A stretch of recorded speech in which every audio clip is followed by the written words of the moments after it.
Hello and welcome everyone to this session where we are going to understand some of the general anesthesia NEET SS recalls.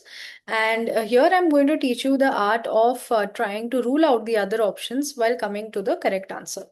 So the first question for today, let's have a look at this patient. He is a 62-year-old patient. He has COPD. And as they have written, he is posted for elective laparoscopic cholecystectomy. So we know that the surgery has to be done under general anesthesia.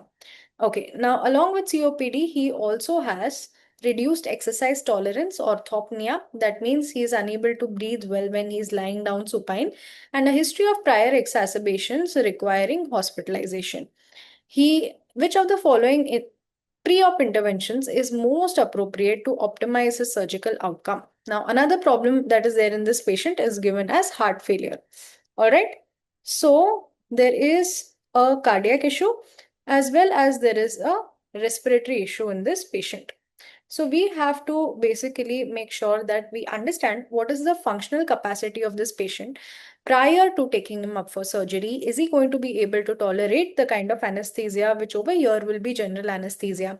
And will he be able to tolerate the surgery, especially because it's a laparoscopic surgery, the effects of pneumoperitoneum on this patient? Okay, so in that case, we have to do a thorough cardiac and respiratory pre-op checkup in this patient. Now let's have a look at the options. So they are saying delay surgery, initiate corticosteroids and bronchodilators.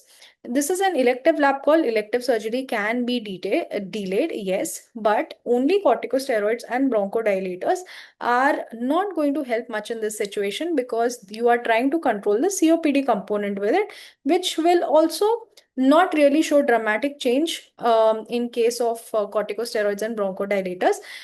It would have helped if it was reversible asthma, but COPD does not benefit as much in this case. So you have not considered the heart failure option over here, as well as COPD is not going to change much. So this cannot be the answer.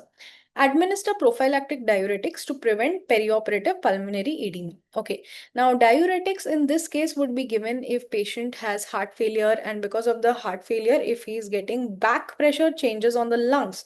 So if there is pulmonary edema because of the lungs, making the patient breathless, because they've written over here he is orthopneic also. Okay, so in this case, if you just start prophylactically diuretics, it can help in relieving the pulmonary edema, yes, but it will not treat the underlying cause, that is the heart failure. And also, diuretics can lead to unnecessary hypotension during and perioperatively. So it is important not to just start medications prophylactically without evaluating the patient properly. So this cannot be the answer. Obtain a cardiopulmonary exercise test and optimize medical therapy. Okay, now this is the correct answer for this question. Now, cardiopulmonary exercise testing, if you go and read about CPET, okay, CPET is nothing but, in simple words, you make a patient exercise on a cycle ergometer, and we collect the exhaled gases and the inhaled oxygen by the patient, and we try to find out how much is his functional capacity. Okay, so how much is his cardiac system and respiratory system working, and whether it will be able to take the stress of the surgery or not. So we have discussed CPET in detail in our app. And if you see over there, there are some important terms that we have to know about, like VO2 max and what is the CO2 production in the patient. So all of those things are considered, and then you get whether the patient is fit for surgery or not. So because here the patient is having a cardiac as well as a respiratory component to his underlying comorbid condition, CPET would be the correct test to go for.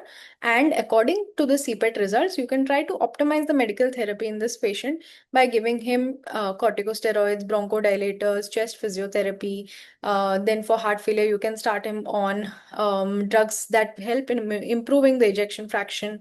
Or if there is an MI causing the heart failure, then taking care of that, antiplatelet agents and diuretics if required. So all of those things can be taken care of.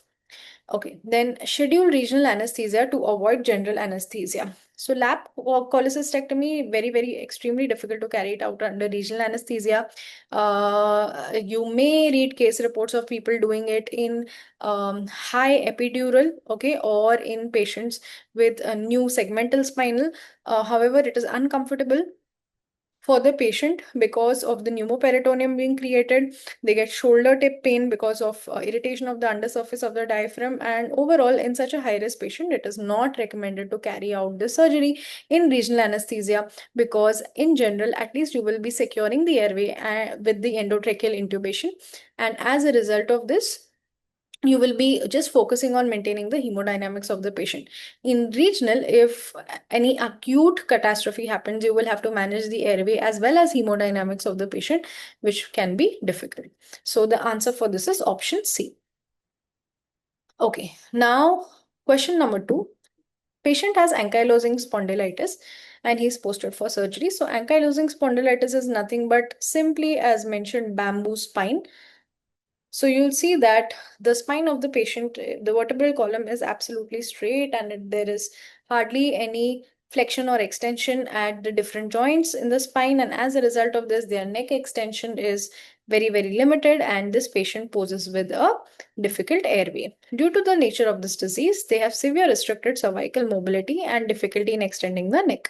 So what is the safest airway approach? So remember, if you ever have a difficult airway which is anticipated, in this case, this is anticipated difficult airway, you will take the safest path, and the safest path in this case is going to be to do a awake fiber optic intubation. So we will explain the fiber optic intubation process to the patient prior to surgery. We will let him know it is because of his underlying comorbidity. We will prepare the airway well with topical vasoconstrictors and local anesthetics, and we can give blocks like recurrent laryngeal nerve block, superior laryngeal nerve block, so that it is easy to intubate the patient awake. Awake fiber optic intubation followed by induction of anesthesia once you confirm with EtCO2 that the endotracheal tube is in is the safest way to go in this. Video laryngoscopy with manual inline stabilization. So manual inline stabilization is given whenever you have cervical spine instability, especially in cases of trauma where you don't know whether the cervical spine has been injured or not. Video laryngoscopy, again, the patient will not allow you to put the laryngoscope very deep inside his mouth because it elicits the gag reflex. So you may be only be able to get a partial view of the glottis, and based on that, you cannot induce anesthesia in the patient and then try video laryngoscopy, because if you lose the airway in this case, then you may end up going in for an emergency tracheostomy. Direct laryngoscopy with long handle laryngoscope. Again, you will not want to induce anesthesia in this case and then take a chance at the airway.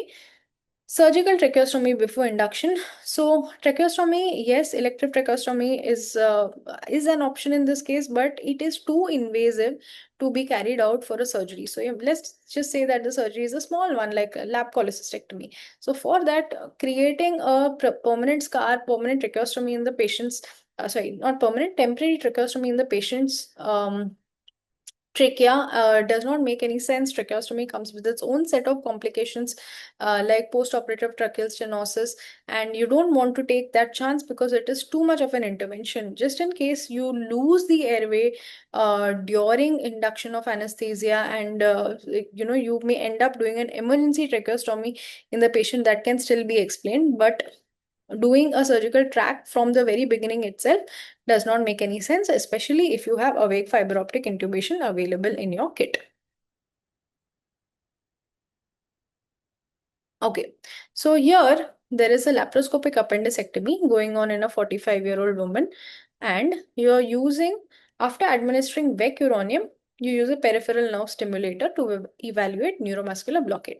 So we know that peripheral nerve stimulator, we usually elicit a response in the ulnar nerve, and we try to look at the movement of the adductor pollicis muscle most commonly. And you try to find out what is the correct plane or depth of neuromuscular blockade in which the patient should be intubated. So the TOF response shows 4 twitches of equal amplitude. However, as the laryngoscope is inserted, patient coughs and subsequently develops laryngospasm. Which of the following best explains this complication? So over here, they are saying that the TOF count. Okay, so the TOF count. So that means when you're giving 4 stimuli to the ulnar nerve, you see 4 twitches of the adductor pollicis muscle. So this is called as a TOF count. If you see only 1 twitch, the TOF count would be 1. If you see 2 twitches, TOF count would be 2. If you see 3 twitches,